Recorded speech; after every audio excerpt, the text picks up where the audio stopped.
Morning everyone, সবাইকে আমার একটি নতুন ব্লগে স্বাগত। তো আজকে সোমবার, আমি সকাল থেকে উঠে তাড়াতাড়ি স্নান করে নিয়েছি। তো ওখানে আমার হাজব্যান্ড যাবে বাইরে, তো সেই জন্য একটু রেডি টেডি করে দিয়েছি ওকে। এখানে স্নান সেরে পুজো করে নিয়েছি।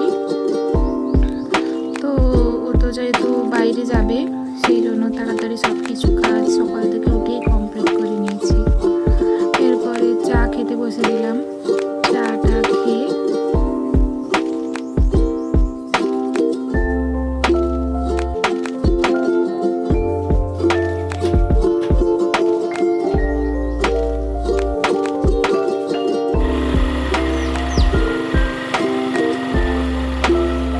এটা যেহেতু আমার প্রথম ভিডিও, সেই জন্য কথা বলতে একটু অসুবিধা হচ্ছে। আশা করি নেক্সট ভিডিওগুলোতে আর একটু পরিষ্কারভাবে বোঝাতে পারবো সব কিছু। আজকের মতন এইটুকুই, টাটা।